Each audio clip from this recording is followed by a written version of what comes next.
그날 새벽 아무도 없는 거실 한가운데서 가슴이 찢어질 듯 조여오면 단 10초 안에 무엇을 해야 할까요? 그 짧은 순간 생과 사가 갈립니다. 숨이 가빠지고 온몸이 차가운 땀으로 젖어들며 머릿속이 하얘집니다. 문을 두드릴 사람도 옆집에 도움을 청할 시간도 없습니다. 바로 이때 준비된 사람과 준비되지 않은 사람의 차이가 극명하게 드러납니다. 저는 수십 년 동안 수많은 환자들을 지켜보며 이 장면을 수백 번 보았습니다. 심장이 경고를 보낼 때 대부분의 사람들은 놀라서 아무것도 못하거나 엉뚱한 선택을 합니다. 하지만 준비된 사람은 숨을 고르고 첫 번째 행동을 시작합니다. 그 차이가 바로 생존의 문턱을 넘는 열쇠입니다. 그날도 마찬가지였습니다. 7, 8세의 한 어르신이 혼자 집에 계셨습니다. 가슴 한가운데서 서서히 조여오는 통증이 시작되었죠.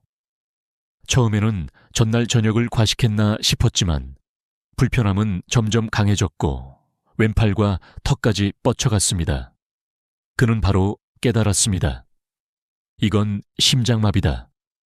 그리고 그는 머릿속에 새겨둔 첫 단계를 실행했습니다. 모든 행동을 멈추고 가까운 의자의 등을 기대고 앉았습니다. 산책을 나가려던 발걸음을 멈춘 그 결정이 그의 생명을 지켰습니다.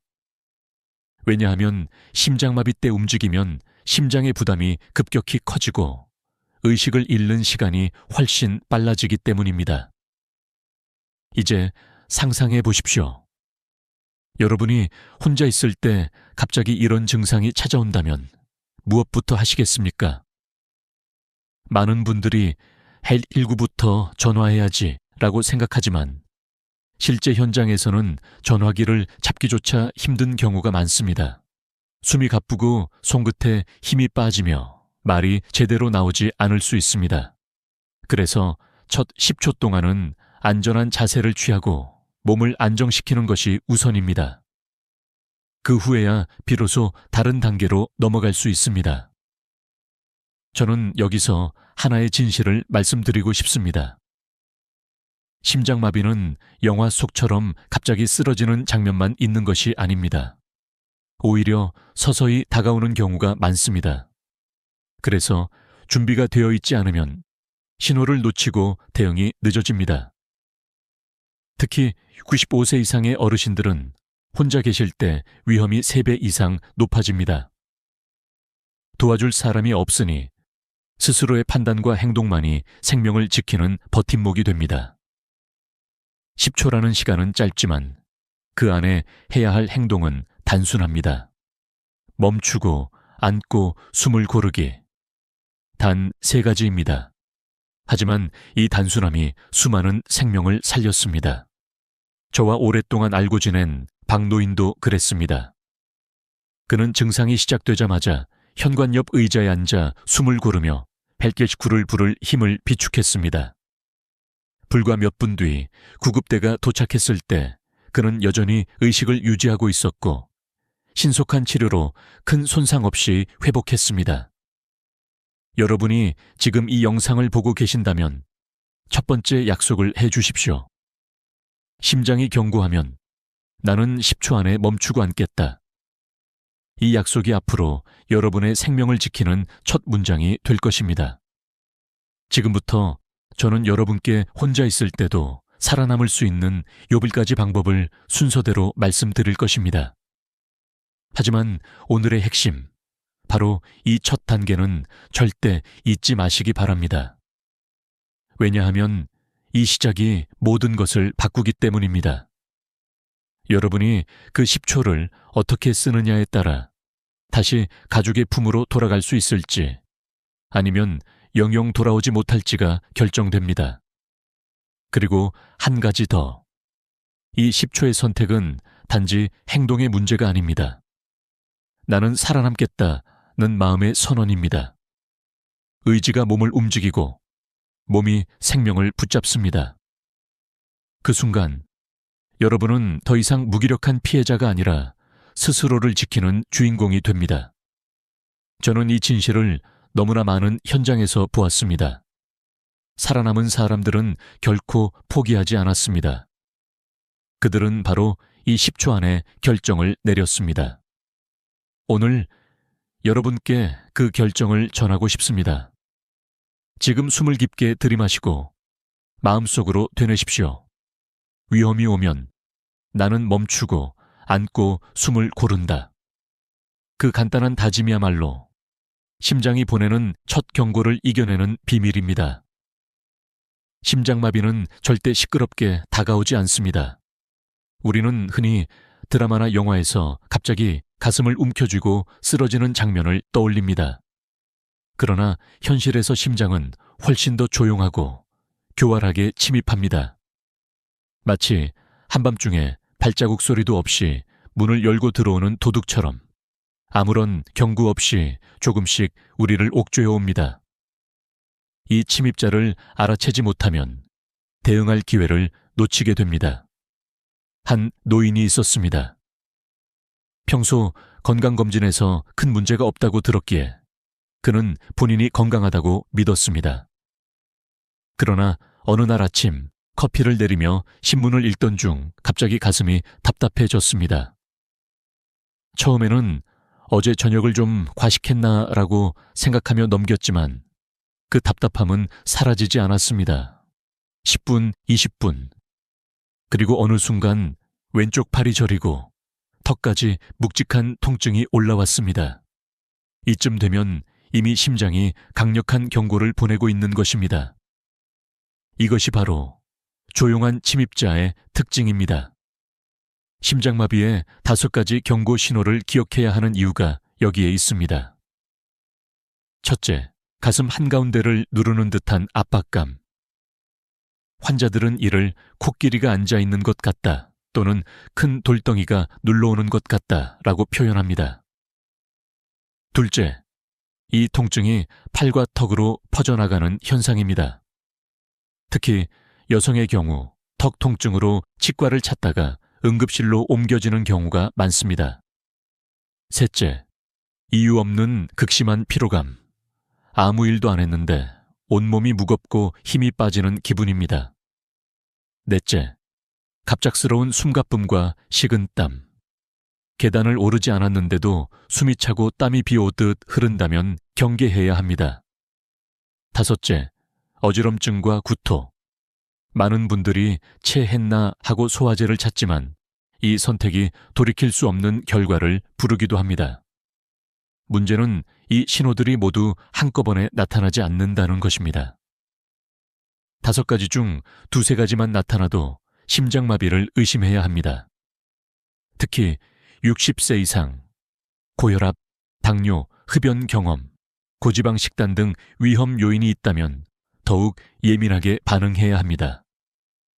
그렇지 않으면 이 침입자는 소리 없이 심장을 멈추게 만들 수 있습니다. 실제로 제가 겪었던 사례 중에는 증상을 무시하고 집안일을 계속하다가 쓰러진 분이 많습니다. 그분들은 조금 쉬면 괜찮아지겠지라고 생각했습니다. 하지만 심장은 그렇게 기다려주지 않습니다. 신호를 보내는 시간은 길어야 몇 시간, 짧으면 30분 안에 위기가 찾아옵니다.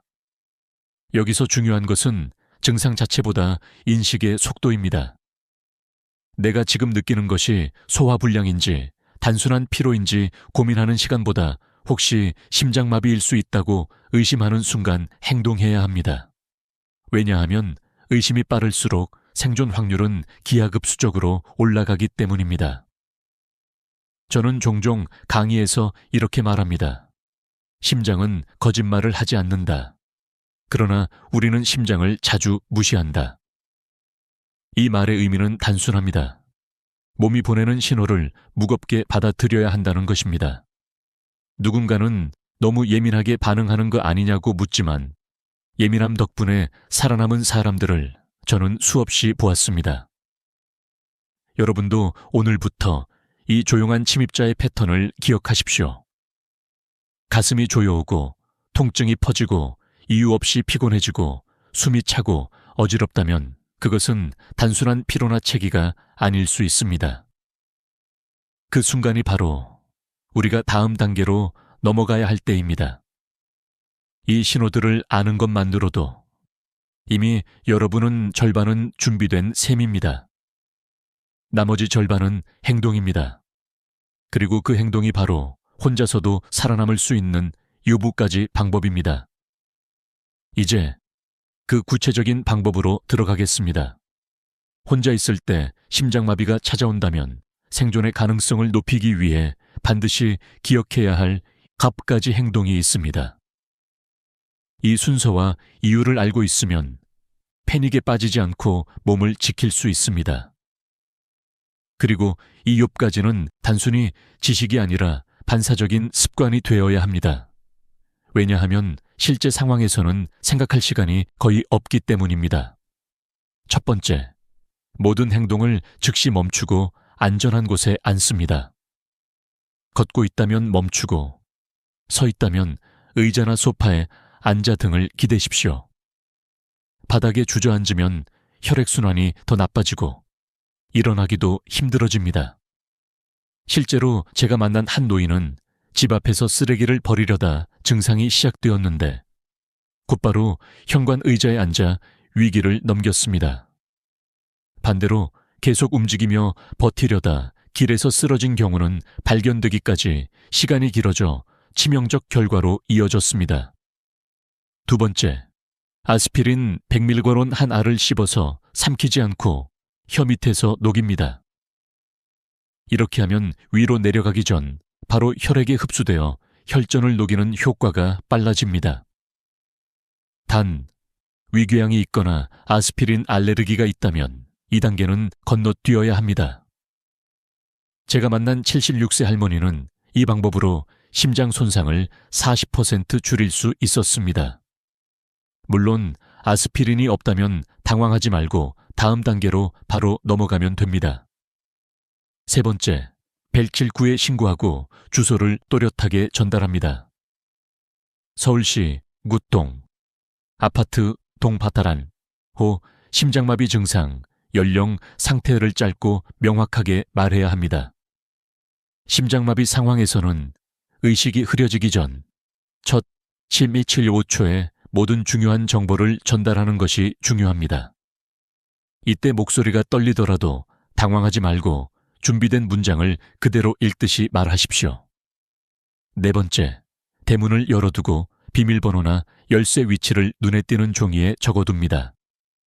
응급대원이 도착했는데 문이 잠겨 있으면 귀중한 시간을 낭비하게 됩니다. 혹시 도둑이 들면 하는 걱정보다 생명이 우선입니다.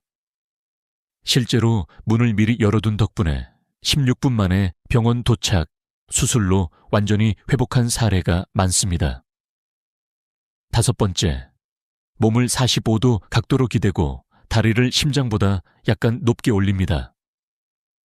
이렇게 하면 심장에서 머리로 가는 혈류를 유지하면서 폐에 물이 차는 것을 줄일 수 있습니다. 완전히 눕지 말고 너무 곧게 앉지도 마십시오. 쿠션이나 베개를 이용하면 좋습니다. 이 자세 하나로 의식을 끝까지 유지한 환자를 여러 번 보았습니다. 여섯 번째, 가족에게 전화 대신 짧은 문자로 알립니다. 심장마비 증상, 119 신고, 병원 이동 예정처럼 간단하게 쓰고 한 명이 아닌 여러 명에게 동시에 보내십시오. 전화를 하면 대화로 심장에 부담을 주고 중요한 시간을 허비할 수 있습니다. 일곱 번째, 4초 동안 코로 들이마시고 6초 동안 입으로 내쉬는 복식 호흡을 반복합니다. 숨을 내쉴 때 후, 소리를 내면 더 천천히, 안정적으로 호흡할 수 있습니다. 이 호흡법은 심장 박동을 안정시키고 혈압을 낮춰주며 불안감을 완화하는 효과가 있습니다. 실제로 한 노인은 이 호흡법에 집중하면서 두려움이 줄고 마음이 차분해졌다고 했습니다.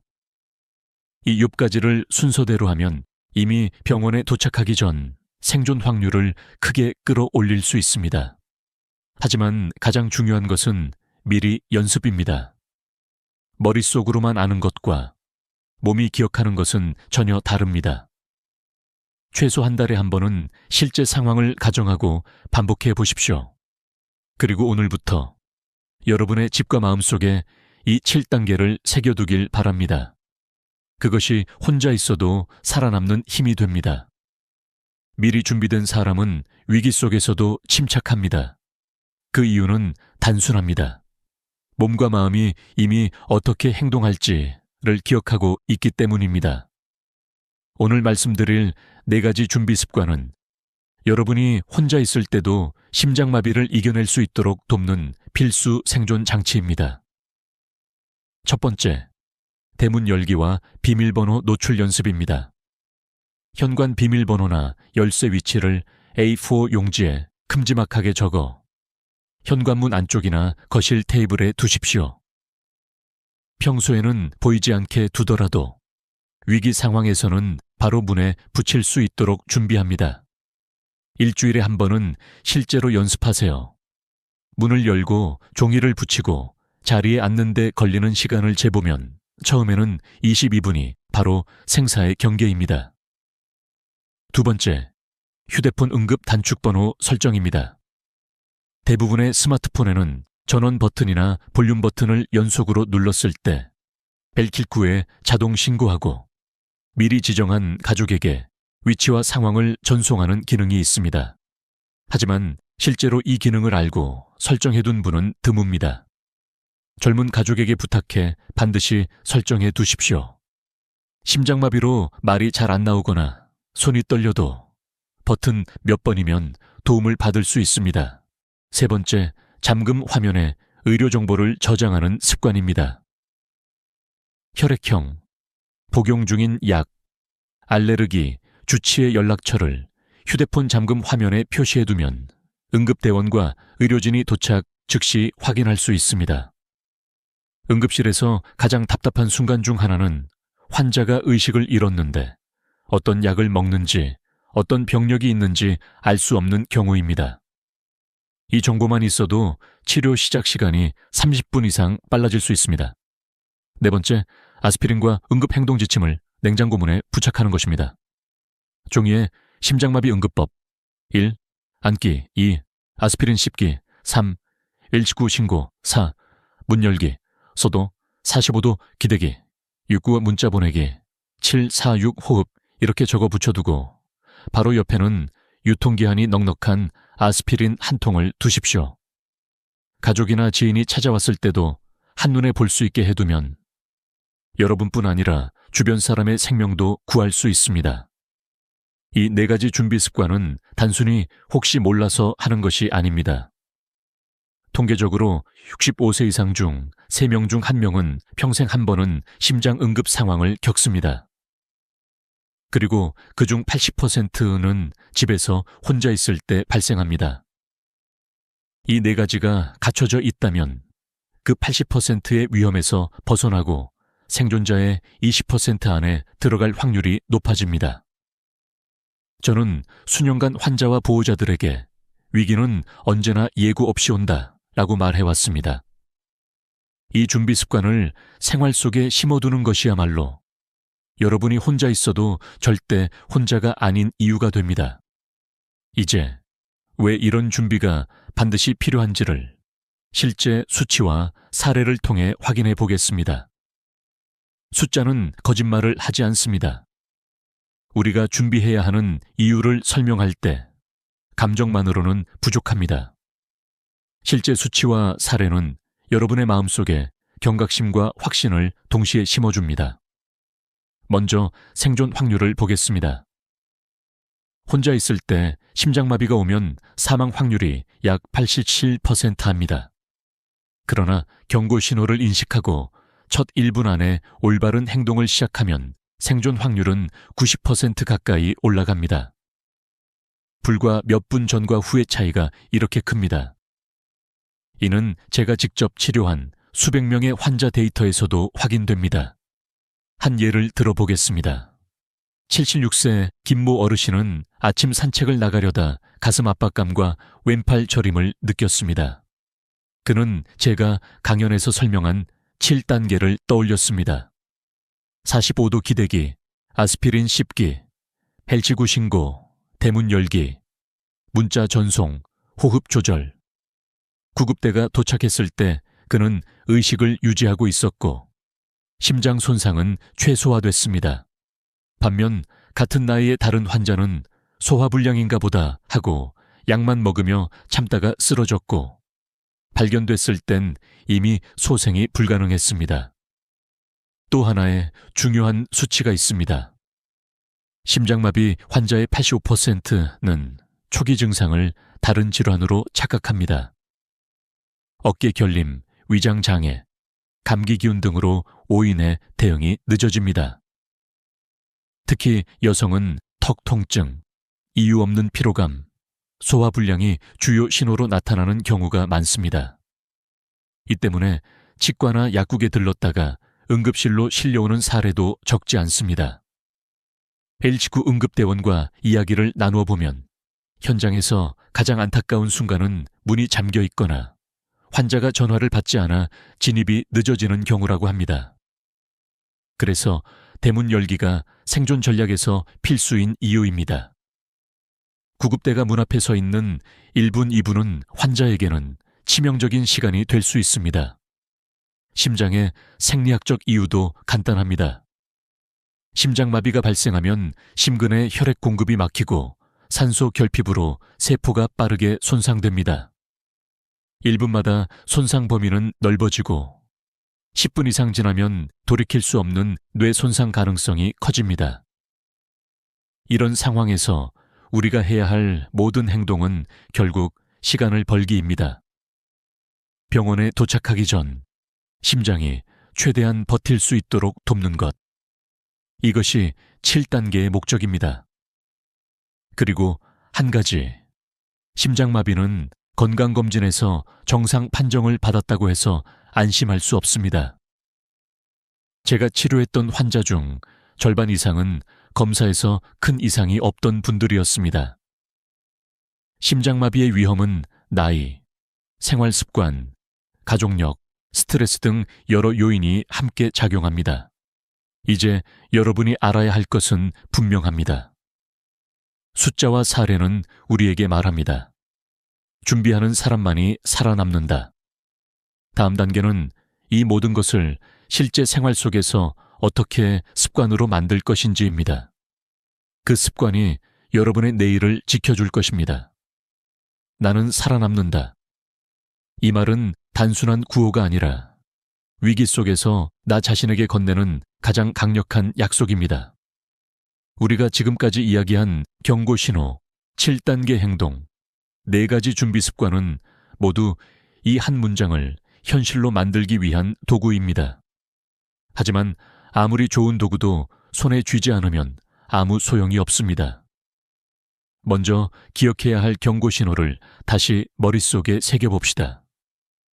가슴 한가운데 압박감, 왼팔이나 턱으로 퍼지는 통증, 이유 없는 피로, 갑작스러운 숨가쁨과 식은땀, 어지럼증과 구토. 이 중 2가지 이상이 나타나면 망설임 없이 심장마비라고 의심해야 합니다. 의심이 빠를수록 행동이 빨라지고 행동이 빨라질수록 생존 가능성이 커집니다. 그 다음 7단계 행동을 몸이 기억하도록 훈련해야 합니다. 1. 멈추고 앉기, 2. 아스피린 씹기, 3. 119 신고하기, 4. 문 열기, 5. 45도 기대기, 6. 문자 보내기, 7. 46 복식호흡. 이 순서를 종이에 적어 눈에 보이는 곳에 붙여두고 한 달에 한 번씩 실제 상황처럼 연습하세요. 연습은 위기 속에서 몸이 자동으로 반응하게 만드는 유일한 방법입니다. 그리고 4가지 준비 습관. 대문 열기 연습, 휴대폰 응급 단축번호 설정, 잠금 화면, 의료 정보 저장, 냉장고 아스피린과 행동 지침 부착. 이 4가지를 완성하면 여러분은 혼자 있어도 결코 무방비 상태가 아닙니다. 병원에 도착하기 전까지 그 모든 분과초는 여러분의 생명을 지키는 방패가 될 것입니다. 마지막으로 이 지식과 습관을 혼자만 갖고 있지 마십시오. 가족, 친구, 이웃과 나누십시오. 특히 혼자 사는 부모님이나 친척이 있다면 오늘 이 영상을 보여드리고 함께 연습하세요. 휴대폰을 직접 설정해 드리고 아스피린을 사서 냉장고 위에 올려두세요. 여러분의 작은 행동이 사랑하는 사람의 생명을 구할 수 있습니다. 저는 35년 동안 수많은 환자를 살리기도 잃기도 했습니다. 잃은 순간마다 마음이 찢어졌습니다. 하지만 살아남은 분들은 공통점이 있었습니다. 그들은 신호를 알고 있었고 미리 준비했으며 위기 속에서 결코 포기하지 않았습니다. 오늘 이 순간 여러분도 그들의 대열에 합류할 수 있습니다. 이제 여러분께 부탁드립니다. 지금 마음속으로 외치세요. 나는 살아남는다. 나는 준비된 사람이다. 그리고 이 다짐을 잊지 않기 위해 댓글로 남겨주세요. 그것은 단순한 글자가 아니라 여러분 스스로와 맺는 생존의 약속입니다. 이 영상을 끝까지 봐주신 모든 분들께 진심으로 감사드립니다. 앞으로도 여러분의 건강과 안전을 지킬 수 있는 이야기들을 계속 전해드릴 것입니다. 구독과 좋아요를 눌러주시고 알림 설정까지 해주시면 다음에도 중요한 정보를 놓치지 않을 수 있습니다. 여러분의 심장은 여러분의 선택에 달려 있습니다. 오늘부터 살아남는 선택을 하시기 바랍니다. 며칠 전 일이었습니다. 아파트 단지 작은 카페에서 친구 4명이 모여 커피를 마시고 있었습니다. 화제는 자연스럽게 지난 봄 벚꽃놀이로 넘어갔죠. 저는 웃으며 그날 갔던 장소를 얘기하려고 했습니다. 그때 우리가 그게 뭐였더라. 순간 입술 끝에서 단어가 맴돌았지만 절대 나오지 않았습니다. 마치 혀끝에 걸려 있으면서도 잡히지 않는 비눗방울처럼요. 주변 친구들이 기다리며 고개를 끄덕이는데 제 심장은 점점 빨리 뛰고 손끝은 식어갔습니다. 머릿속은 하얗게 비어버리고 웃음으로 얼버무리며 다른 주제로 넘어갈 수밖에 없었습니다. 집으로 돌아오는 길, 마음속에 묘한 씁쓸함이 남았습니다. 예전에는 이런 적이 거의 없었는데 왜 요즘 부쩍 많아진 걸까? 혹시 나이가 들어서 기억력이 떨어진 건 아닐까? 이런 순간 여러분도 잊지 않으셨나요? 회의 자리에서, 가족 모임에서, 심지어 손주 앞에서 말이 막혀버리는 그 난감함. 그때의 침묵은 길게 느껴지고 마음 한구석에는 나 괜찮은 걸까? 라는 불안이 스며듭니다. 하지만 먼저 안심하셔도 좋습니다. 이것은 결코 치매의 전조만은 아닙니다. 젊은 사람도, 심지어 방송에 나와 말 잘하는 사람들도 종종 겪는 정상적인 뇌 반응입니다. 학자들은 이를 혀끝 현상이라 부릅니다. 단어를 알고 있지만 그 단어로 가는 길목이 잠시 막힌 상태죠. 마치 잘 알던 동네 길이 공사 중이라 돌아가야 하는 것처럼 단어를 찾는 뇌의 경로가 잠깐 우회하는 겁니다. 이때 우리가 흔히 하는 실수는 억지로 단어를 잡아내려고 애쓰는 것입니다.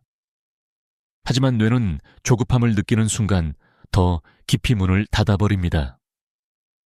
모래를 손에 꼭 쥐면 더 빨리 빠져나가는 것처럼요. 그래서 단어가 떠오르지 않을 땐 잠시 멈추고 그 단어와 관련된 다른 단서들을 차근차근 떠올려야 합니다. 장소라면 그곳의 풍경, 냄새, 함께 갔던 사람, 들었던 음악. 이런 것들을 떠올리다 보면 어느 순간 단어가 툭 하고 튀어나옵니다. 저는 이 방법을 생활 속에서 종종 씁니다. 몇 달 전 병원 대기실에서 한 어르신이 연예인 이름이 생각 안 난다며 답답해 하셨죠. 그래서 제가 그분이 나왔던 드라마는 뭐였죠? 하고 물었습니다. 그분은 잠시 생각하다가 그 병원 드라마라고 하셨고 그러자 곧바로 이름이 떠오르더군요. 뇌는 이렇게 우회로를 찾으면 금세 길을 열어줍니다.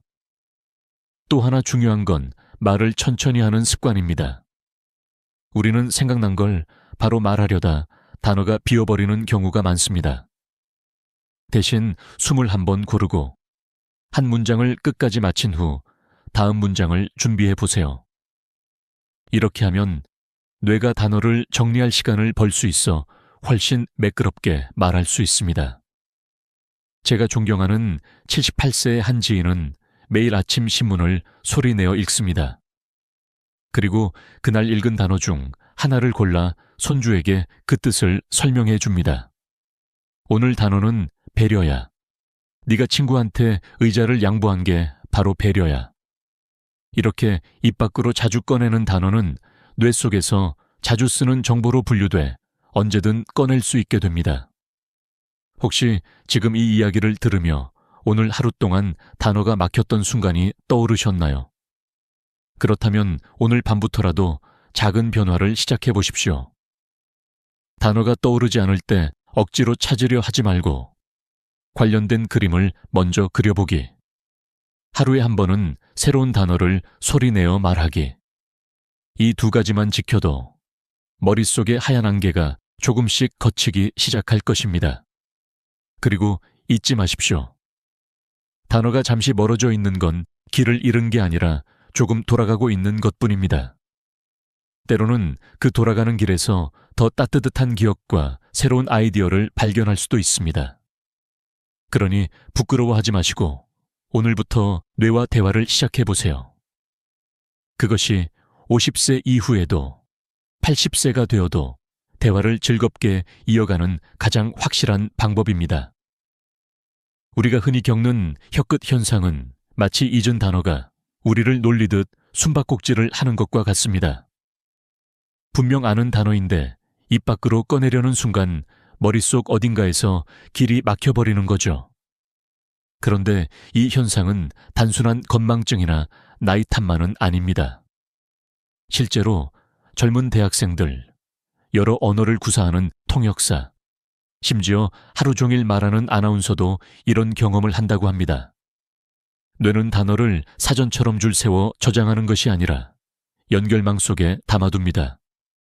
예를 들어 봄이라는 단어를 기억할 때 우리는 봄의 따뜻한 햇살, 꽃향기, 새들의 지저귐, 그리고 어린 시절 봄 소풍의 추억까지 함께 저장합니다.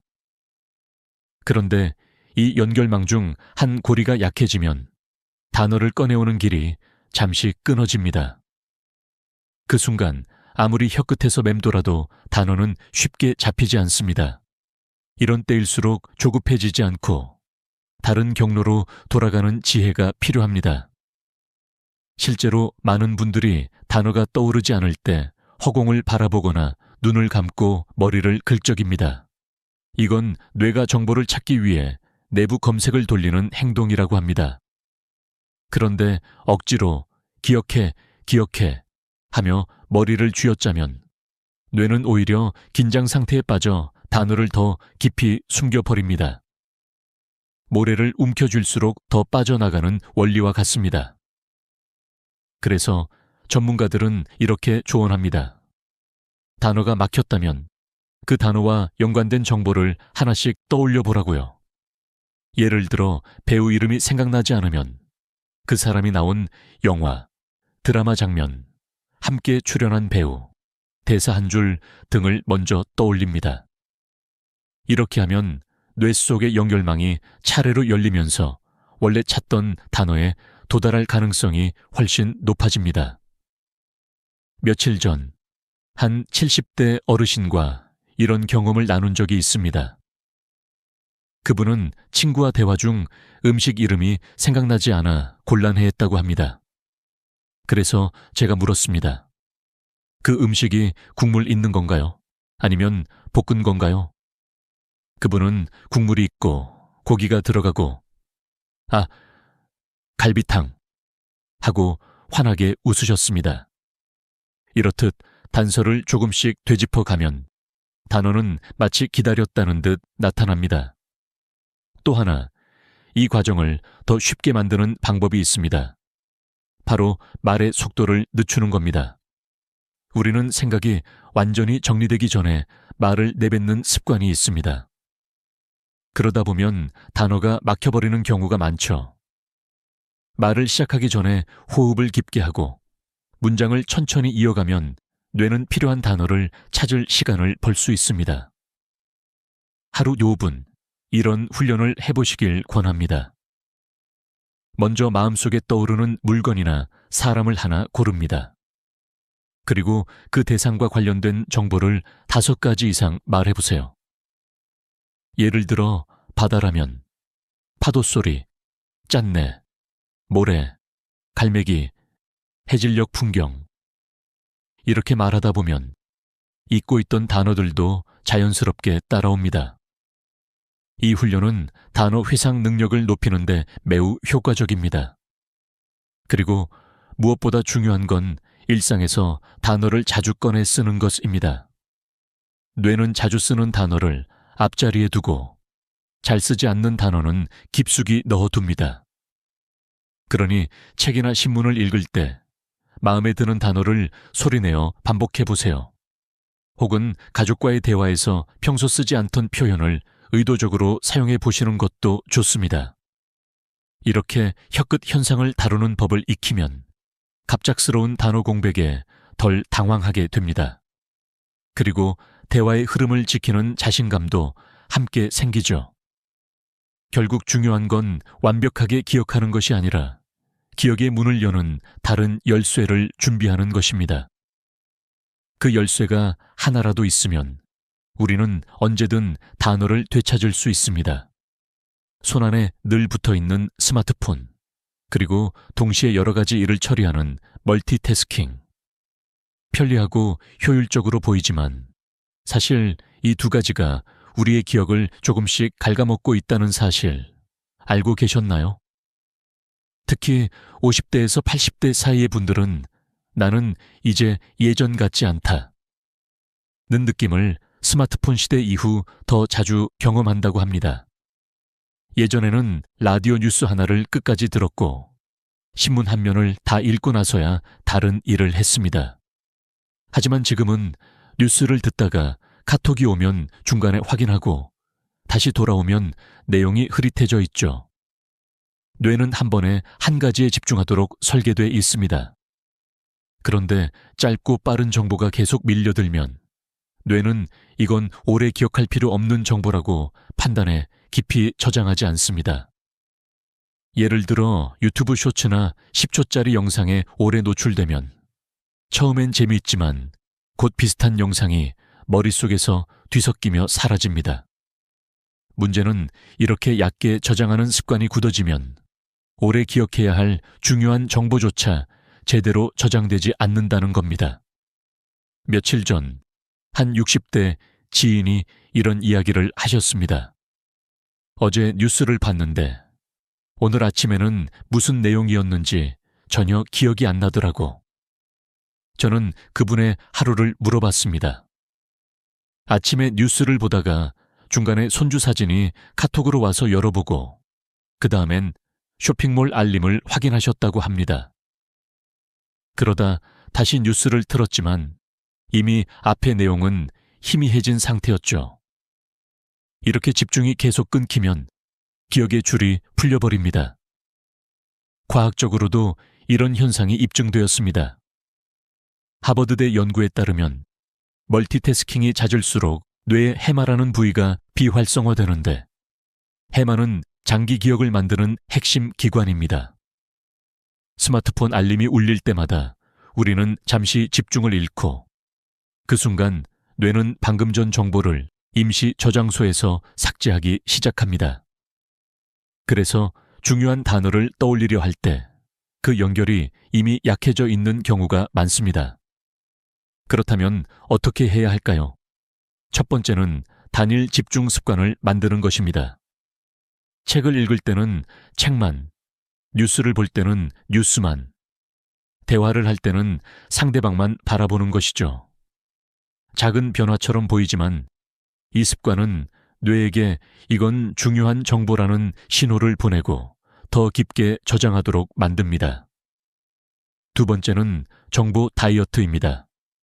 하루에 스마트폰을 보는 시간을 줄이고 특히 짧은 영상이나 빠르게 소비하는 콘텐츠의 양을 제한하는 겁니다. 대신 길이가 조금 있는 기사나 다큐멘터리를 보며 집중력을 회복하는 것도 좋습니다. 예를 들어 하루에 10분만이라도 책 한 페이지를 소리내어 읽고 그 내용을 가족이나 친구에게 이야기해 보세요. 말로 옮기는 순간 기억은 더 단단해집니다. 세 번째는 천천히 생각하기 훈련입니다. 우리는 빠른 세상 속에서 빨리 대답해야 한다는 압박을 받습니다. 하지만 단어가 떠오르지 않을 땐 잠시 숨을 고르고 생각할 시간을 주는 것이 훨씬 유리합니다. 뇌는 속도가 아니라 집중으로 움직이기 때문입니다. 한 50대 의사는 환자에게 이렇게 조언합니다. 대답을 3초 늦게 해도 괜찮습니다. 대신 머릿속에 떠오른 단어를 정확히 붙잡아 보세요. 그리고 중요한 건 이런 변화를 하루아침에 완벽하게 만들려고 하지 않는 겁니다.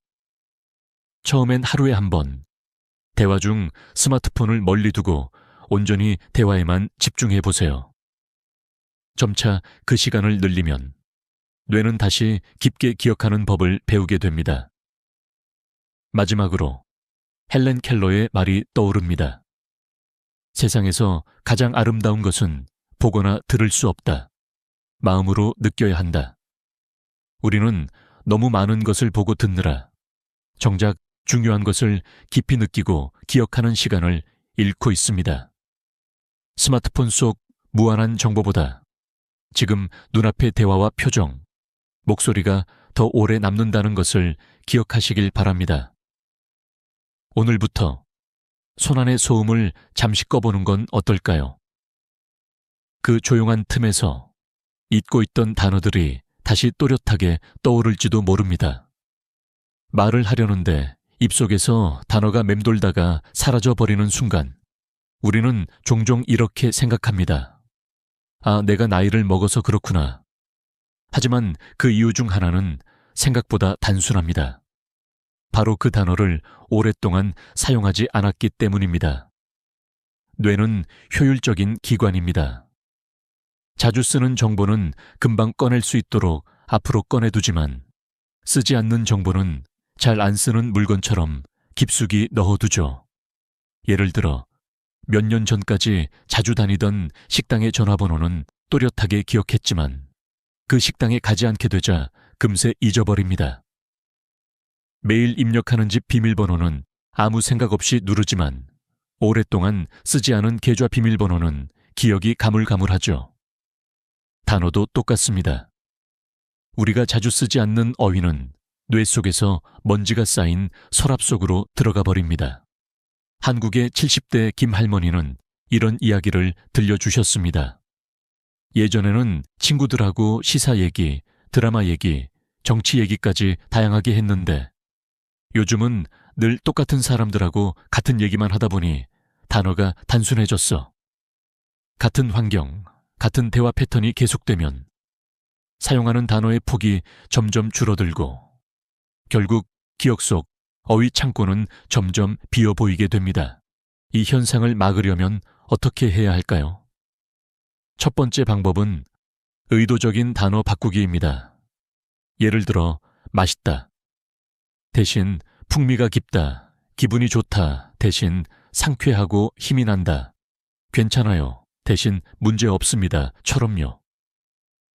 이렇게 조금 더 구체적이고 새로운 표현을 사용하면 뇌는 이 단어는 중요한 정보라고 판단해 다시 앞쪽에 저장합니다. 두 번째 방법은 소리내어 말하기입니다. 읽기만 하면 쉽게 잊어버리지만 직접 입으로 말하면 기억이 훨씬 오래 갑니다. 책을 읽을 때 한 문장이라도 소리내어 읽어보세요. 그리고 그 문장을 다른 말로 바꿔서 다시 말해 보십시오. 예를 들어 신문에 경제 회복 속도가 빨라지고 있다 라는 문장이 있다면 우리 동네 시장도 경기가 활기를 되찾고 있다처럼요. 세 번째 방법은 일상 속 말하기, 루틴을 만드는 겁니다. 제가 아는 60대 남성은 매일 저녁 TV 뉴스를 보며 3개의 새로운 단어를 적어둡니다. 그리고 그날 저녁 식사 시간에 그 단어를 넣어 가족과 대화합니다.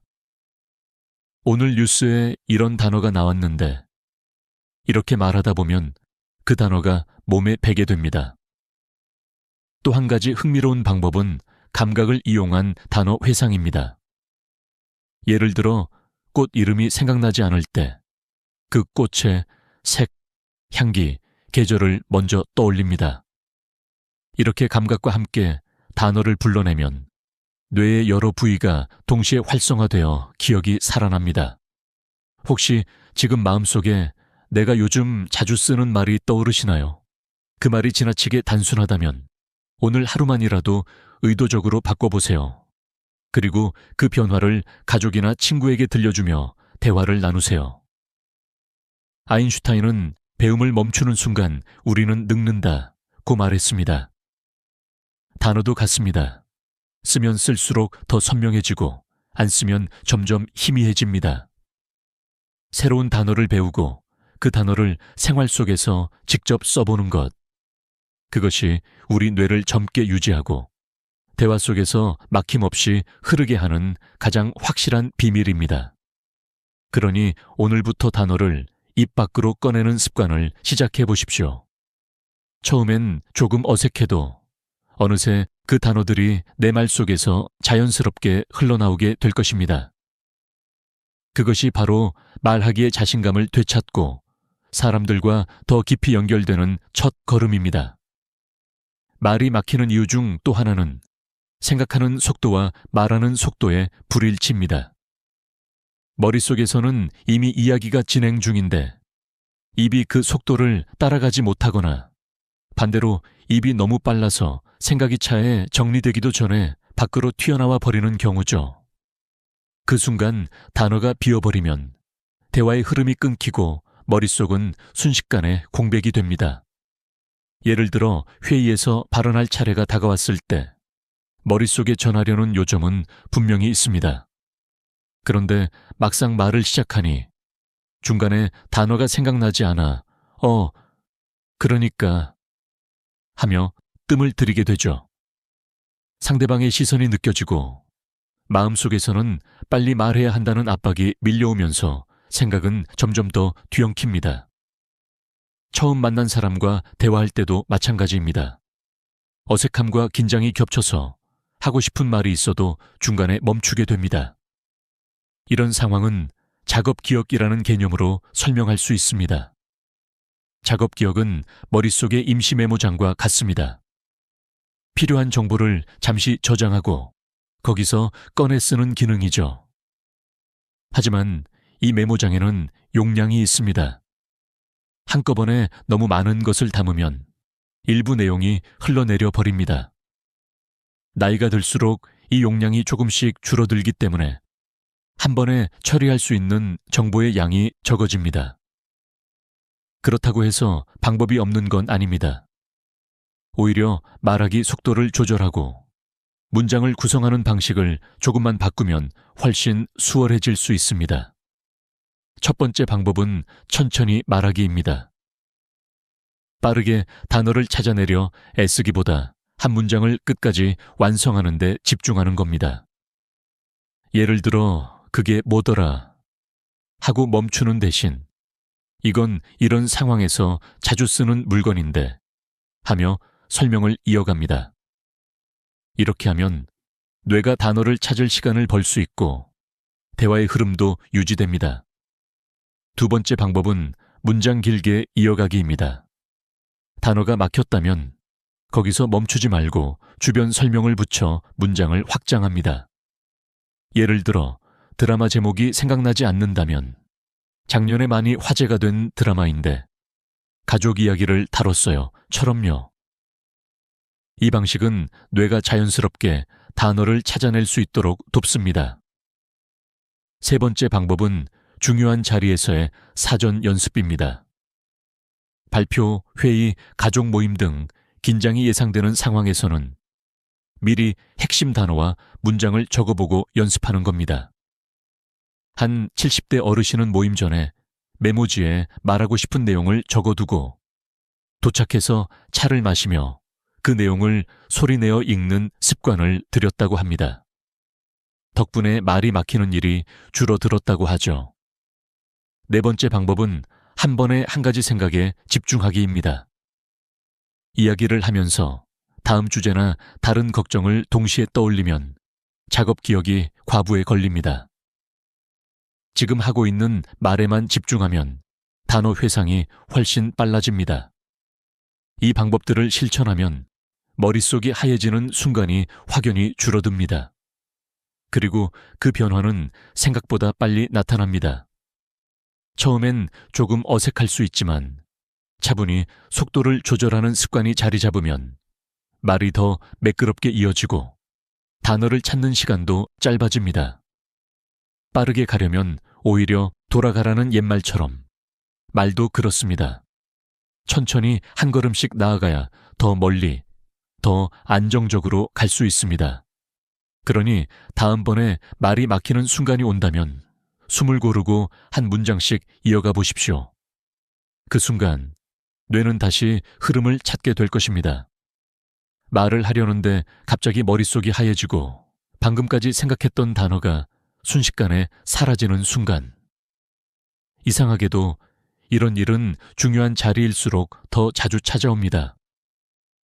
회의에서 갑작스럽게 질문을 받았을 때, 면접에서 대답을 하려는 순간, 가족 행사에서 많은 눈이 나를 바라볼 때, 이런 때 마음속에서는 실수하면 안 돼라는 생각이 먼저 떠오르고 단어는 더 멀리 달아나 버립니다. 이 현상은 불안과 스트레스가 뇌의 정상적인 작동을 방해하기 때문에 발생합니다. 뇌의 전두엽은 단어를 조합하고 문장을 만드는 핵심 역할을 하는데 긴장이 높아지면 이 부위의 기능이 둔해집니다. 대신 감정을 담당하는 편도체가 활성화되어 뇌는 지금 중요한 건 단어가 아니라 생존이라고 착각합니다. 그러면 단어를 찾는 일은 뒤로 밀리고 도망갈지 방어할지만 판단하게 되는 것이죠. 저는 얼마 전 60대 후반의 한 어르신이 발표 도중 말을 잇지 못해 당황하던 장면을 기억합니다. 준비했던 내용이었지만 많은 사람들의 시선과 빨리 말해야 한다는 압박이 겹치자 그분의 머릿속은 텅 비어버렸습니다. 나중에 그분은 이렇게 말했습니다. 그 순간 머릿속에서 무슨 단어를 찾고 있었는지도 기억이 안 나더라고. 그렇다면 이 불안의 올가미에서 벗어나려면 어떻게 해야 할까요? 첫 번째는 호흡입니다. 긴장하면 호흡이 얕아지고 빨라집니다. 이때 심호흡을 깊게 하면 뇌에 충분한 산소가 공급되고 전두엽의 기능이 회복됩니다. 4초 동안 숨을 들이마시고 6초 동안 천천히 내쉬는 세6호흡법을 해보세요. 단 몇 번만 반복해도 심장이 진정되고 생각이 또렷해집니다. 두 번째는 키워드 회상입니다. 완벽한 문장을 떠올리려 하지 말고 전하고 싶은 핵심 단어 하나만 먼저 기억해 보세요. 예를 들어 건강검진이라는 키워드만 떠올려도 관련된 문장들이 자연스럽게 따라옵니다. 세 번째는 시선 조절입니다. 불안은 시선에서 시작되는 경우가 많습니다.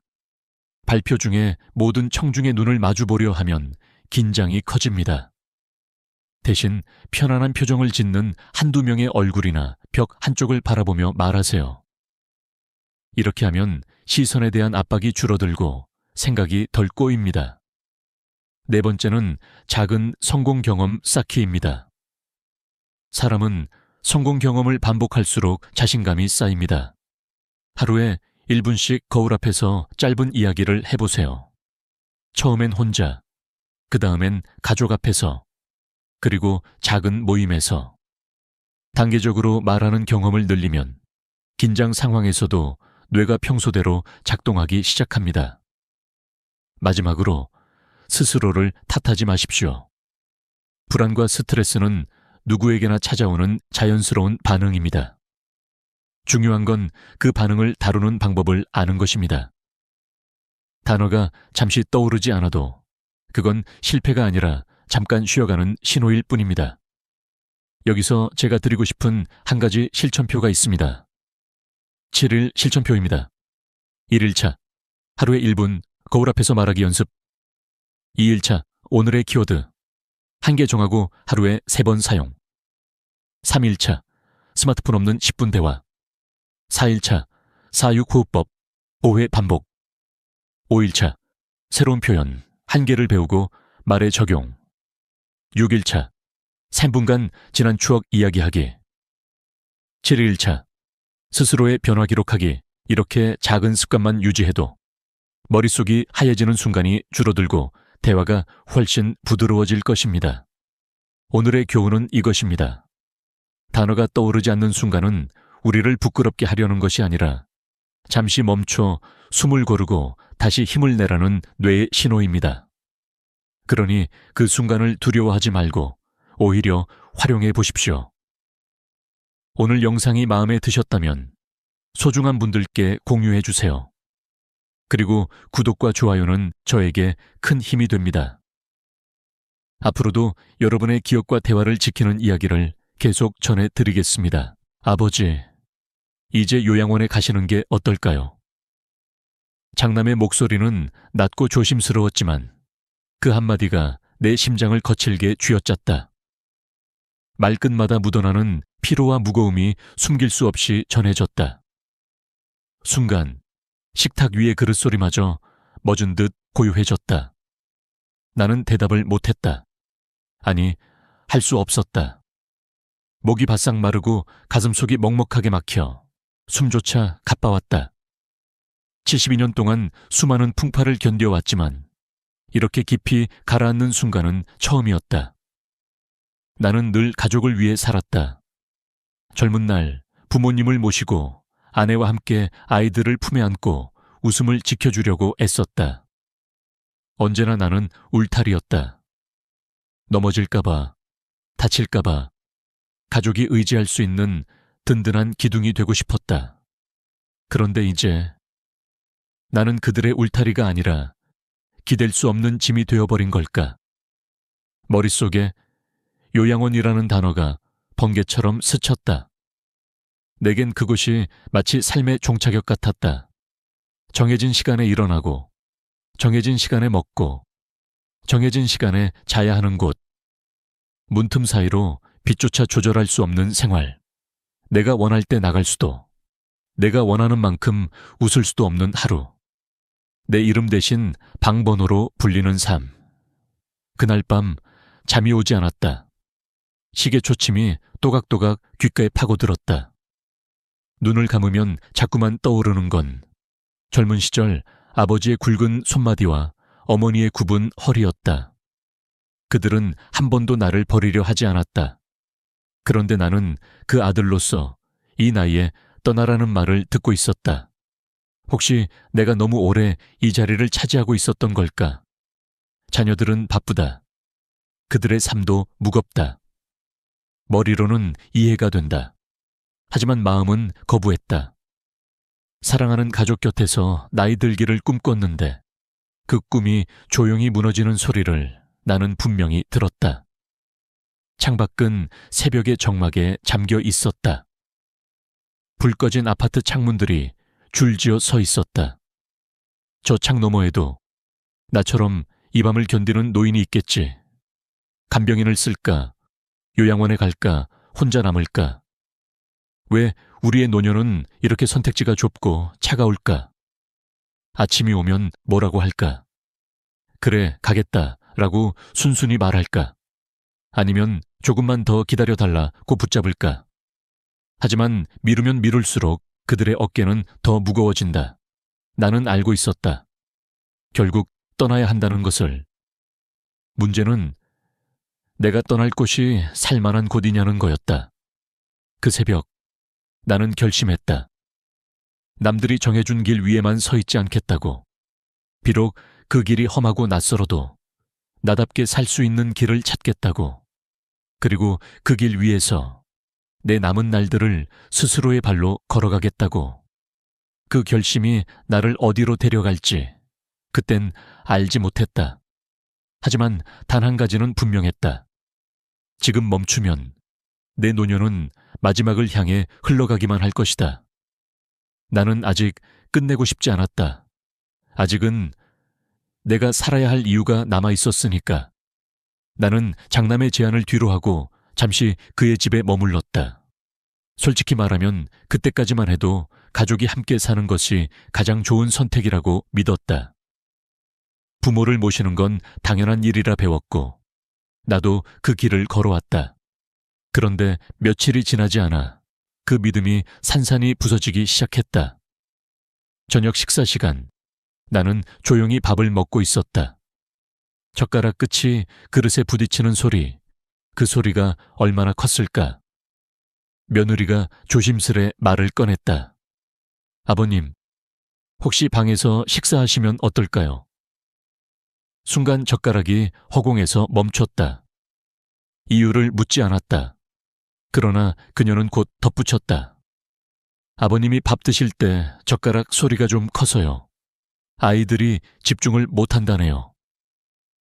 그날 이후 나는 혼자 방에서 밥을 먹었다. 식탁에서 내 자리가 사라졌다는 건 단순한 변화가 아니었다. 가족의 일원에서 머물다 가는 손님이 되어가는 과정이었다. 밥상은 함께 숨을 쉬는 공간이었는데 그 숨결에서 나는 점점 멀어졌다. 작은 딸의 집도 크게 다르지 않았다. TV에서 뉴스를 보고 있는데 딸이 다가와 리모컨을 건넸다. 아버지, 아이들이 공부해야 하니까 소리를 조금만 줄이세요. 그 후로는 TV를 켜는 것조차 조심스러웠다. 밤이 되면 화장실에 가는 발자국 소리마저 문제가 됐다. 아버지, 밤에는 조심하세요. 발소리가 커서 애들이 깨더라고요. 나는 고개를 끄덕였다. 그리고 밤에는 물을 덜 마셨다. 될 수 있으면 화장실에 가지 않으려고 애썼다. 그렇게 조금씩 더 조용해졌고 조금씩 더 작아졌다. 집안의 그림자가 된 듯 나의 존재감은 희미해졌다. 그날 밤 한참을 천장을 바라봤다. 나는 지금 여기에 있어도 되는 걸까라는 생각이 머릿속에서 떠나지 않았다. 부모의 집은 자녀의 집이 될 수 있지만 자녀의 집은 결코 부모의 집이 될 수 없다는 말이 떠올랐다. 나는 더 이상 그 집의 주인이 아니었다. 그저 방 하나를 빌려 사는 세입자처럼 느껴졌다. 결국 나는 다시 내 집으로 돌아왔다. 하지만 그것이 끝이 아니었다. 혼자 사는 집은 조용했지만 그 조용함이 오히려 깊은 고독이 되어 가슴속을 파고들었다. 자녀와 함께 살 수 없다면 다른 방법을 찾아야 했다. 그리고 나는 간병인을 두기로 결심했다. 그 순간 나는 몰랐다. 자녀의 집에서 느낀 불편함이 단지 시작에 불과했다는 것을.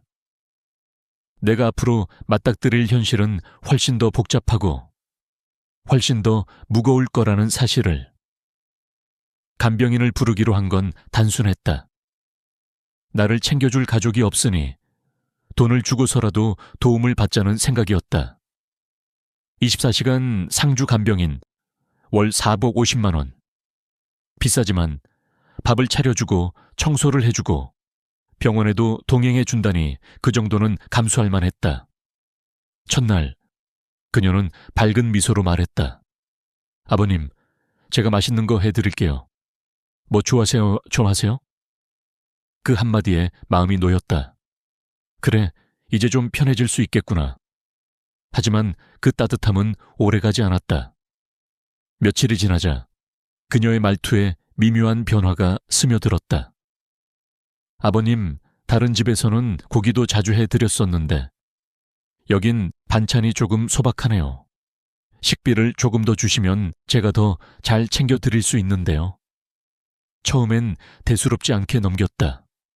하지만 매 끼니마다 은근한 불만이 섞인 말이 이어졌다. 이렇게 검소하시면 제가 밥하는 보람이 없어요. 맛있는 거 먹으며 일하고 싶잖아요. 그건 단순한 반찬 얘기만이 아니었다. 물을 아껴 쓰자고 하면 설거지를 이렇게 조금만 물로 하면 힘드네요. 다른 집은 보일러도 빵빵하게 틀어주는데 밤에 불을 끄면 아버님 밤에도 여기만 불 켜 놓으면 안 될까요? 너무 어두워서 불편해요. 마치 내가 평생 지켜온 절약 습관이 그녀에게는 불편한 근무 환경이 되어버린 듯했다. 그제야 깨달았다.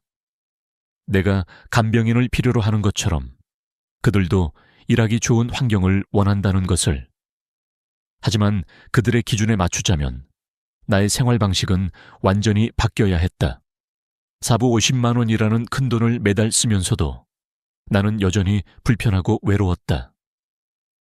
간병인은 언제든 조건이 맞지 않으면 떠날 수 있는 존재였다. 관계는 고용과 해고 사이에 있을 뿐 가족과 같은 정은 없었다. 어느 날 그녀가 짐을 챙기며 말했다. 아버님, 죄송해요. 저랑 잘 안 맞는 것 같아요. 다른 집으로 가야 할 것 같아요. 문이 닫히는 소리가 이상하게 크게 들렸다. 집안의 공기가 한순간에 무겁게 가라앉았다. 그제야 생각했다. 이렇게 돈을 쓰면서도 편안하지 않다면 이게 정말 최선일까? 가족의 곁도 아니고 간병인도 아니고 그렇다면 다음 선택지는 무엇일까? 머릿속에 다시 요양원이라는 단어가 떠올랐다. 그것이 마지막 선택처럼 느껴졌다. 그 순간 나는 알았다. 이제부터는 내가 원하든 원하지 않든 그 문 앞에 서야 할 시간이 가까워지고 있다는 것을. 요양원은 마지막 카드였다. 더 미룰 여지도 뒤로 물러설 자리도 없다고 스스로를 다그치며 입소 동의서에 사인을 했다. 깨끗한 복도, 반짝이는 바닥, 규격화된 침대와 옷장, 하얀 커튼. 겉으로 보기엔 아무 문제도 없어 보였다. 안전과 돌봄이라는 단어가 벽마다 붙어 있는 것만 같았다. 그러나 문이 닫히는 순간 마음 한구석에서 작은 소리가 났다. 덜컹. 내 삶의 문고리가 한 번에 낡아져 버린 느낌이었다. 첫날 일정표를 받았다. 아침 6시 기상, 9시 조식, 9시 단체 체조, 12시 중식, 12시 휴식, 18시 석식, 21시 소등. 간호사는 미소를 지으며 말했다. 처음이시니까 일정에만 잘 적응하시면 금방 편해지실 거예요. 나는 고개를 끄덕였다. 하지만 마음속에서는 낮은 질문이 계속 울렸다. 나는 이 안에서 나다운 하루를 살 수 있을까? 식당으로 가는 길, 이름표 대신 방번호와 호칭으로 불렸다. 오복 3호 박성호 어르신, 여기 앉으세요. 내 이름은 여전히 나였지만 모두가 부르는 방식은 달라졌다. 숫자와 칭호가 나를 대표했다. 국과 반찬이 담긴 쟁반을 들고 자리에 앉자 맞은편 노인은 알아듣기 힘든 말로 중얼거렸다. 고개를 끄덕이고 미소를 보였지만 그 미소는 금세 식어버렸다. 식판의 무늬가 필요 이상으로 선명하게 보였다. 철제 숟가락 소리가 식당 가득 울렸다. 가족과 먹던 밥상 소리는 따뜻했는데 여기서의 소리는 깨끗하고 차가웠다. 오전 9시가 되자 체조 시간이 시작됐다. 음악이 흐르고 선생님의 구호에 맞춰 팔을 들었다 내렸다. 몸을 움직이는 건 나쁘지 않았다. 문제는 몸의 속도가 마음의 속도와 맞지 않는다는 것이었다. 조금 더 천천히 숨을 고르고 싶을 때에도, 조금 더 길게 느리고 싶을 때에도 이미 다음 동작으로 넘어가 있었다. 나는 대열에서 계속 반 박자씩 늦었다. 그럴 때마다 내 존재가 미세하게 삐걱거리는 소리가 났다. 낮잠 시간. 불이 줄고 복도는 고요해졌다. 그러나 같은 방 할아버지의 코 고는 소리는 파도처럼 밀려왔다. 처음엔 견뎌보려고 뒤척였다. 코 고는 소리가 잦아들면 잠이 들 수 있을 거라고 믿었다. 그런데 숨을 들이쉴 때마다 더 큰 굉음이 쏟아졌다. 낯선 냄새, 낯선 숨소리, 낯선 리듬. 내가 살아온 수십 년의 밤이 단 이틀 만에 모두 바뀌어버렸다. 둘째 날 저녁, TV가 켜지자 간호사가 다정하게 말하는 척 단호하게 말했다. 박성우 어르신, 지금은 공용 시간입니다. 볼륨을 규정에 맞춰주세요. 나는 리모컨을 내려놓았다. 여기서는 모든 소리가 규정으로 시작해 규정으로 끝났다. 내 감정의 크기도 내 침묵의 길이도 정해진 틀 안에 담겨야 했다. 약을 먹을 시간. 종이컵과 알약이 내 앞에 놓였다. 간호사가 시계를 힐끗 보았다. 어르신, 약이 식기 전에 드셔야 해요. 나는 고개를 끄덕이고 물을 들이켰다. 약의 쓴맛은 금방 사라졌지만 시간에 맞춰 삼켜야 하는 나라는 사실은 목 안깊숙이 남았다. 밤이 되자 복도 끝에서 소리가 났다. 옆방 할머니가 악몽을 꾸는지 신음과 외마디 비명이 번갈아 가며 터졌다. 잠깐이면 괜찮겠지 싶었는데 자정이 지나도 새벽 2시를 넘어도 간헐적으로 이어졌다. 간호사가 달려왔다가 돌아가면 잠깐 고요가 찾아왔지만 다시 낯선 밤의 파도가 요양원 전체를 스쳤다. 나는 눈을 감고 마음속에 문을 하나 만들었다. 문틈으로 바람이 샜다. 여기는 함께 사는 곳인데 왜 더 외로울까? 셋째 날 아침, 거울을 보니 얼굴빛이 노랗게 바랬다. 간호사는 건강 체크표에 숫자를 적고 적응에 시간이 필요하세요 라고 말했다. 나는 숫자를 보지 않았다. 숫자는 내 상태를 설명할지 몰라도 내 마음을 위로하지는 못한다는 걸 첫 이틀 만에 알았다. 세면대에서 물을 틀었다. 차갑지도 뜨겁지도 않은 적정이라는 이름의 온도. 갑자기 손끝에 오래된 기억이 스쳤다.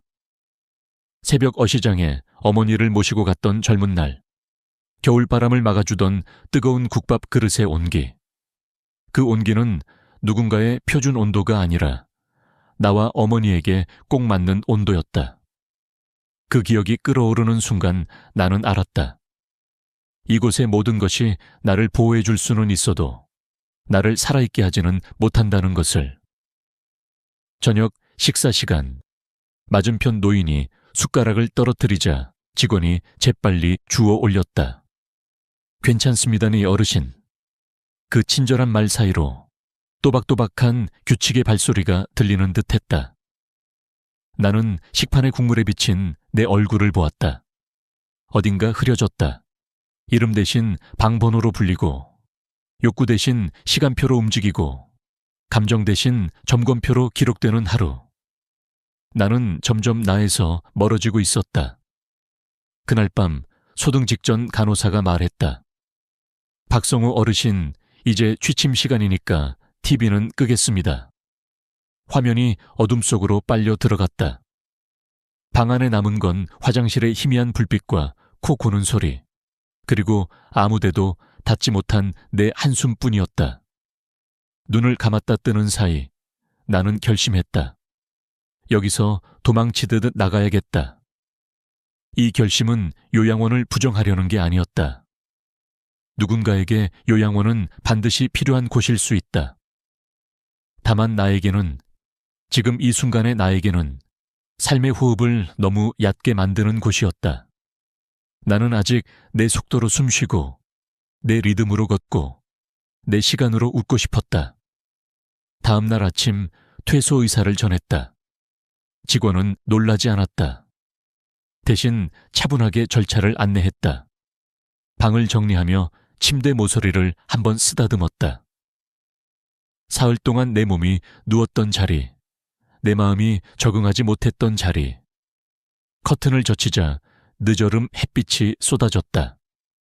그 빛 아래서 나는 아주 작게, 그러나 분명하게 중얼거렸다. 나는 나로 살겠다. 문을 나서는 발자국 소리가 복도 길게 울렸다. 숫자로 불리던 시간이 뒤로 물러났다. 바깥 공기가 폐 깊숙이 들어왔다. 아직 갈 곳은 정해지지 않았다. 하지만 나는 알았다. 남들이 깔아둔 길이 아니라 내가 선택한 길을 찾아야 한다는 것을. 안전과 통제 사이가 아니라 자율과 존엄 사이에 서 있어야 한다는 것을. 사흘 만에 나온 요양원의 문 앞에서 나는 하늘을 올려다보았다. 구름은 느리게, 그러나 분명히 흘렀다. 나도 그렇게 흘러가리라. 조금 돌아가도 좋다. 중요한 건 멈추지 않는 것. 나의 남은 날들이 숫자가 아닌 이름으로, 규정이 아닌 숨결로 기록되길 바라며 나는 다시 한 걸음을 떼었다. 집으로 돌아온 첫날, 고요함이 나를 감쌌다. 그러나 그 고요함은 편안함이 아니라 묘한 불안이었다. 냉장고의 윙소리, 벽시계의 초침소리, 창밖 바람이 스치는 소리. 모든 소리가 크게 느껴졌다. 그 순간 깨달았다. 혼자 사는 노년의 가장 큰 위험은 사고와 발견의 지연이라는 것을. 만약 내가 넘어져 의식을 잃는다면 누가 나를 발견해 줄까? 자녀들은 바쁘고 이웃과도 왕래가 적은 현실에서 그 답은 공허했다. 그래서 나는 새로운 방법을 찾기로 했다. 병원에서 상담을 받은 끝에 스마트 케어 시스템을 설치하기로 했다. 다음 날 젊은 설치기사가 와서 거실, 화장실, 침실에 센서를 달았다. 움직임이 일정 시간 이상 감지되지 않으면 자동으로 자녀와 이웃에게 알림이 가도록 설정했다. 낙상 감지 센서도 부착했다. 이제 혹시 모를 사고에 대한 대비책이 마련된 셈이다. 아침이 되면 스마트 스피커가 내게 말을 건넸다. 오늘은 흐리고 낮 기온은 24도입니다. 약 드실 시간입니다. 약을 제때 먹는 건 작은 변화였지만 생활 리듬을 지키는데 큰 도움이 됐다. 음성 명령으로 불 꺼줘, TV 켜줘 라고 말하면 즉시 반응이 왔다. 몸을 움직이는 게 점점 힘들어지는 나이에 이 작은 편리함은 큰 차이를 만들었다. 에어컨, 조명, 보일러는 스마트 플러그로 제어했다. 필요할 때만 켜고 꺼서 전기 요금을 절약했다. 예전 같으면 불필요하게 켜져 있던 전등이나 가전이 자동으로 꺼지니 한 달 생활비가 줄어드는 게 눈에 보였다. 전기 절약이 습관이 되자 나는 다시 내가 살아온 방식, 아끼고 절제하는 생활을 지킬 수 있다는 안도감을 느꼈다. 그러나 시간이 지날수록 기술이 줄 수 있는 건 안전과 편리함뿐이라는 걸 깨달았다. 외로움은 여전히 내 곁에 앉아 있었다. 거실 조명이 켜지고 TV 소리가 방을 채워도 대화가 없으면 그 소리들은 금세 공허해졌다. 사람의 목소리, 웃음소리, 눈을 마주치는 순간의 온도. 그런 건 어떤 스마트 기기도 대신할 수 없었다. 저녁 무렵 나는 거울 속 나를 바라봤다. 안전장치로 둘러싸인 집에 있지만 여전히 마음 한쪽은 텅 비어 있었다. 혹시 다른 길이 있는 걸까? 라는 생각이 스쳤다. 가족과 함께 살기엔 현실적인 벽이 있고 간병인은 비용과 관계의 문제를 안고 있으며 요양원은 내 자율성을 앗아갔다. 그렇다면 전혀 새로운 방식은 없을까? 며칠 뒤 우연히 신문 기사에서 실버 코하우징이라는 단어를 보았다. 완전히 함께 살진 않지만 서로의 안전과 생활을 돌봐주는 노인 공동체. 그 문장을 읽는 순간 마음속 어딘가가 번쩍였다. 서로의 독립을 존중하면서도 필요한 순간 손을 잡아줄 수 있는 구조. 너무 이상적인 건 아닐까 하는 의심과 혹시 이게 내가 찾던 답일지도 모른다는 기대가 동시에 피어올랐다. 그날 밤 나는 오랫동안 잠들지 못했다. 머릿속에 그림이 그려졌다. 아침에 잘 잤어요? 라는 인사가 오가고 식탁 위에는 함께 만든 반찬이 놓이고 병원에 갈 땐 누군가 팔을 잡아주고, 위급할 땐 곧바로 달려와주는 이웃들. 그런 노년이라면 내가 그토록 원하던 자율과 연결을 동시에 가질 수 있지 않을까. 나는 결심했다. 이 길을 직접 걸어보기로. 안전과 편리함을 넘어 마음의 공허함까지 채워줄 수 있는 길을. 처음 실버 코하우징이라는 말을 입에 올렸을 때 주변 사람들은 고개를 갸웃했다. 그게 뭐예요? 같이 사는 건가요? 나는 설명했다. 완전히 함께 사는 건 아니고 각자 집은 있지만 서로 돕는 공동체예요. 듣는 사람들은 반신반의했지만 내 마음속에는 이미 작은 불씨가 붙어 있었다. 시작은 단순했다. 같은 아파트 단지에 사는 몇몇 이웃과 모임을 만들었다. 우리 모두 60대 후반에서 70대 후반이었고 공통점이 있었다. 자녀와 함께 살기는 어렵고 간병인을 두기엔 부담스럽고 요양원은 가고 싶지 않다는 것. 대신 혼자 살다 갑자기 아프거나 사고가 나면 누군가 곁에 있어 주길 바란다는 마음이었다. 우선 함께 식사를 해보기로 했다. 식비를 공동으로 부담하고 요일별로 돌아가며 요리를 맡았다. 혼자 밥을 먹을 때는 김치 한 조각에 밥 한 그릇으로 끝날 때가 많았지만 함께 식탁에 앉으니 반찬이 3배는 늘어났다. 식사 시간엔 웃음과 대화가 끊이지 않았다. 오늘 반찬은 누가 했어요? 내일은 내가 국 끓일게요. 사소한 말들이지만 그 사소함이 하루를 따뜻하게 만들었다. 다음으로 병원 동행을 약속했다. 혼자 병원에 가면 의사 설명을 놓칠 때가 많았다. 하지만 함께 가면 서로 메모를 해주고 필요한 약을 빠짐없이 챙겼다. 길이 미끄러울 땐 팔을 잡아주고 대기 시간엔 옛날 이야기를 나눴다. 그 시간이 단순한 동행이 아니라 마음의 지지가 되었다. 안전망도 만들었다. 매일 아침 10시까지 단체 채팅방에 좋은 아침입니다 라고 인사를 남기기로 했다. 아무 연락이 없는 사람이 있으면 곧바로 전화를 하고 필요하면 집으로 찾아갔다. 작은 규칙이었지만 덕분에 혹시 모를 사고에 대한 불안이 줄어들었다. 시간이 지나자 서로의 재능이 드러났다. 요리를 잘하는 사람은 요리 클래스를 열고 바느질이 능숙한 사람은 에코백 만들기를 가르쳤다.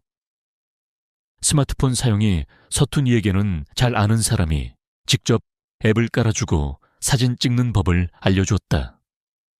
그 과정에서 우리는 단순한 이웃을 넘어 작은 가족이 되어갔다. 가끔은 다 같이 산책을 나갔다. 동네 공원을 돌며 계절의 변화를 느꼈다. 봄에는 벚꽃길을, 여름에는 시원한 강변을, 가을에는 낙엽이 수북한 오솔길을, 겨울에는 하얀 눈밭을 함께 걸었다. 그 길 위에서 주고받은 대화는 사소해 보였지만 서로의 하루를 지탱하는 힘이 되었다. 경제적인 변화도 컸다. 식재료를 공동 구매하니 비용이 절감됐다.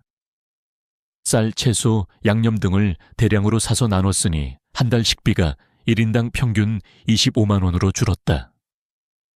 생활용품도 함께 구매해 절약했고 공용 공간에서 난방과 조명을 조절해 전기와 가스 요금도 크게 낮췄다. 의료비도 함께 줄일 수 있었다.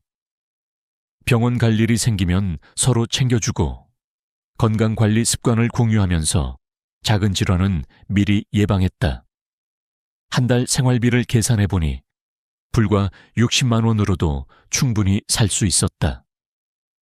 요양원에서 350만 원을 쓰며 규칙에 묶여 살던 날과 비교하면 돈뿐만 아니라 마음의 자유까지 얻은 셈이었다.